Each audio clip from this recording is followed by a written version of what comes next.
Sometimes clothing prices in Grand Theft Auto 5 can give you sticker shock. But does the cost of clothing in Los Santos accurately depict the cost of clothing in the real-life city it's parodying, Los Angeles? I mean, a plain white button-down couldn't actually cost $480, could it?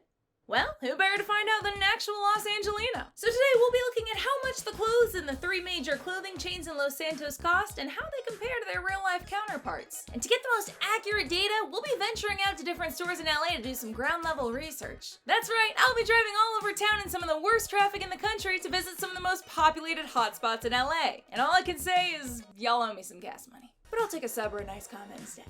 So the 3 main chain clothing retailers in GTA 5 are Binco, SubUrban, and Ponsonby's. And all can be assumed from their look, their logos, and their locations to be parodies of real clothing chains. Lucky for me, while there are multiple locations of each of these stores in the game, the interiors, clothing, and prices all stay consistent from store to store. However, that's obviously not the case in real life, which is why I didn't want to research this video by looking at the store's website inventory and prices. Not all stores carry everything they have on the website, and the price of an article of clothing online and in the store often differ. Heck, even the price from location to location changes depending on the neighborhood you're in. So I figured the most accurate way to do this was to pick the specific store locations that best lined up with the locations and looks from their in-game counterparts. Well, this was pretty easy for most of them. Let's start with the one that was by far the fuzziest, Binco. In my opinion, Binco is the most original store design in that while it has very specific branding, it doesn't perfectly fit any real-world chain. A lot of people think that the logo font and the fact that it's a discount store makes it seem the most like a Ross Dress for Less or a TJ Maxx. And we can see a little bit more of that influence in GTA San Andreas, but I really like the details and specificity they brought in GTA 5 with the barred windows, the more intimate setup, and even the handwritten signs everywhere. But while this is amazing flavor decor, it does push it further away from the huge discount stores we know in real life. The location of the stores also doesn't help much because of GTA 5's bizarre map layout. See, the thing is, while the game nails the landmarks and really specific details of Los Angeles, the layout is so far from a one-for-one. Look, here's the Binco next to the Vespucci Canals, or in real life, the Venice Canals. Then next to it is the Prosperity Street Promenade, or the 3rd Street Promenade in real life. And then across from the Vespucci Canals is Little Tokyo, or Koreatown, which you would not be able to see from the Venice Canals. So this layout means that this location in real life could be anywhere from Venice to Santa Monica to Koreatown. And the exterior doesn't help for context because this type of corner strip mall setup is not uncommon in LA. You can pretty much throw a stone and hit a strip mall in a corner. Now I will say, it's not next to the canals, but there is a Ross Dress for Less across the street from a corner strip mall in Venice, so that's a possibility. And considering that there's also a Ross close to the other Binco location with no TJ Maxx's in either area, I think we can lock in Ross Dress for Less as our Binco representative here. And it's that second Binco location that I'm going to be honing in on today, because it has a more definite real-world neighborhood equivalent, the Fashion District. Now yes, the in-game downtown / Fashion District area suffers the same fate of bunching up landmarks that are in reality farther apart, but it's still much more accurate. In fact, right around the corner from the Binco in the game is Santee Alley, which in reality is Santee Alley. A bit more bustling than in the game, right? I actually went on a weekday specifically so it wouldn't be too crowded, but on the weekends this place can get packed. The sign was yellow at one point, by the way. I'm not really sure when it changed to blue. You'll also notice that that kind of triangular canopy thing isn't at the entrance of Santee Alley, but rather at the end of it around 2 blocks down. It doesn't actually open up to a street at the other end, it just kind of stops. Those aren't real people, by the way. The in-game Binco is also located on the same street as a row of fabric stores, which we can see in real life on Maple Avenue, extremely close to the entrance of Santee Alley. You see the windows and everything? And then also in the game, there's another store around the corner that we can also find on Maple. Note the little tile art and blue signage. So if we go to the exact in-game location, the store we're looking for should theoretically be here. But as you can see, nothing really stands out as having that same distinctive look, and there are no chain stores in particular. So instead we head to the main attraction. Alright, sorry y'all, that had to be a voiceover. I get way too antsy to talk by myself in public. But now we walk about 10 minutes this away and we should get to a Ross Dress for Less.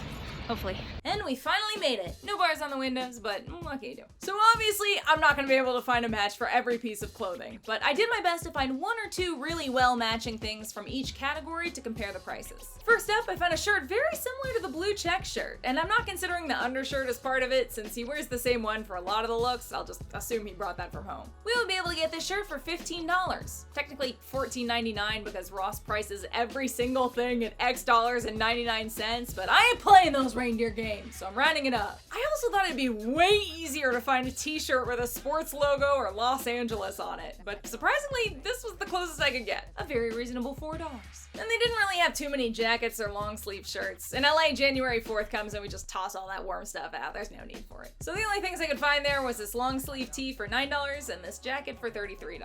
Also, I'm gonna need everyone to applaud me for resisting the urge to buy this shirt that said "Shrek yourself before you wreck yourself." It was hard. Pants-wise, we've got cargo shorts for $17 and these navy shorts for $8. I was personally shocked at how well the shoes worked, finding these desert green sneakers for $25 and the cacao blend sneakers for $23. For accessories, I found a black fitted cap with a logo for $13 and some very secure blue aviator sunglasses for $10, which was the biggest price difference since those are $58 in the game. So here are all the price differences between Binco and its real-world equivalent, if it weren't for that meddling thing called inflation. GTA 5 came out in 2013, so we've got to account for 13 years worth of inflation here. Using an inflation calculator provided by the Bureau of Labor Statistics and setting it for August 2013, which is around when the Grand Theft Auto Wiki says the events of GTA 5's story mode takes place, we find that Binco's clothes would actually cost this much these days. Regardless, we can still clearly see that Binco's discount prices are not so discount, as every single item we looked at cost more in-game than in real life. But now let's move on to our mid-tier chain, SubUrban, which we can tell is most closely a parody of Urban Outfitters due to its name, font, and location. I mentioned the Prosperity / 3rd Street Promenade earlier, and in the game that's where we find a SubUrban location, and wouldn't you know it, here I am at the 3rd Street Promenade in Los Angeles, and there's an Urban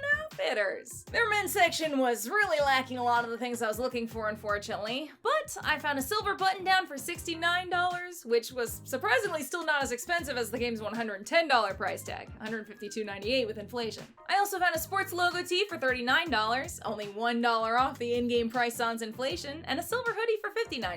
For bottoms, I found a nicely matching pair of jade sweatpants for $59 and a straight cut pair of jeans for $110. For shoes, this was both their men's and women's shoe collection. A little something to be desired. So I guess we'll go with these white athletic shoes. It was the closest thing I could find, and those were $155. The accessories were both hit and miss, with these being the closest matching shades I could find, which were $15 compared to a staggering $198 in-game. And then on the polar opposite side, I found a nearly identical hat for the exact same base price. Inflation ruined it a bit, but it was still an exciting moment for me. However, SubUrban continues the trend of charging more for every item except for shoes, ironically. Finally, we have our high-end chain, Ponsonby's, which is most likely a parody of Givenchy. In the game, it can be found in Rockford Hills on Portola Drive, and in real life, it can be found in Beverly Hills on Rodeo Drive. Rodeo Drive is an extremely ritzy street, packed to the gills with designer brand storefronts like Gucci and Balenciaga, and I'll let the Anna on Rodeo take it from here. Okay, we're on our way to Givenchy. And this is definitely the one that I'm most nervous about because I think they are going to sniff me out immediately as not belonging as soon as I walk in. And there's a very good chance that I might be the only one in this store. And so I don't know if they're going to be too hot on me taking pictures. But we'll see. I'll do my best. I couldn't do it, y'all. I couldn't do it. I was in fact the only one in the store, and so very naturally the sales clerk asked me what I was there for, and I think he phrased it like that too. It wasn't what are you looking for, it was what are you here for? And I was like, you know what?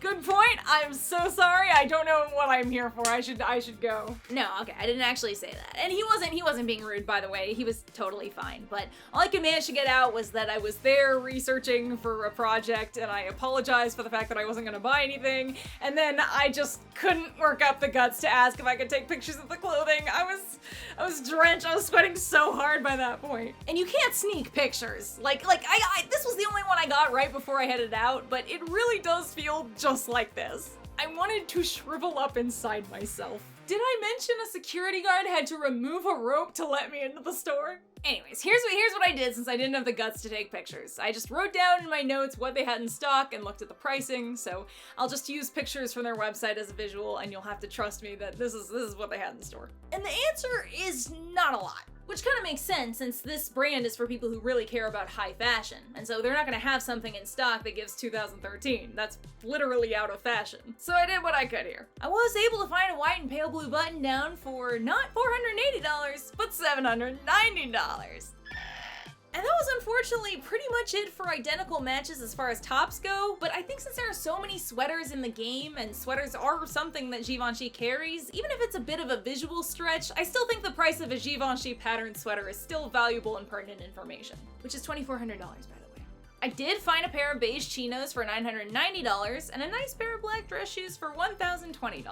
For the other categories, Givenchy doesn't actually sell men's earrings or vests, and in the store they didn't have any undershirts. They also don't sell pre-put together three-piece suits like this. You'd actually have way more luck with that in the fashion district. But just for funsies, we can try to recreate one of the game's suits with a jacket for $2,900, trousers for $1,250, and they didn't have a pink button down, but we'll just say the same white button down shirt before for $790. No vest, and a tie for $185, bringing your total to $5,125. I don't think that should be included in the data though, since they don't sell that as a set and you can't even get a vest. But actually, Ponsonby's is the most back and forth over which version is more expensive. And all in all, somewhat accurate prices for the things that Givenchy does stock. But which store is taking advantage of you the most? Well, on average, Binco marks up their prices by 364.5%, SubUrban marks up their prices 263.7%, and Ponsonby's actually only marks up their prices 1.9%.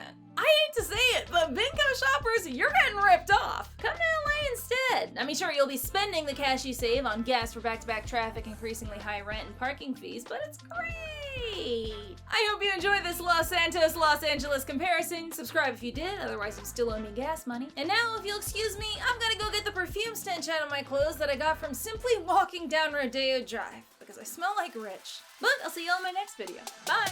Goombanna is the wonder why she didn't come to play. Gaming vids that'll make you laugh and think and put them on replay. Intelligent, kind and funny, her community's #1. Stick around and kick your feet up. Goombanna has just begun.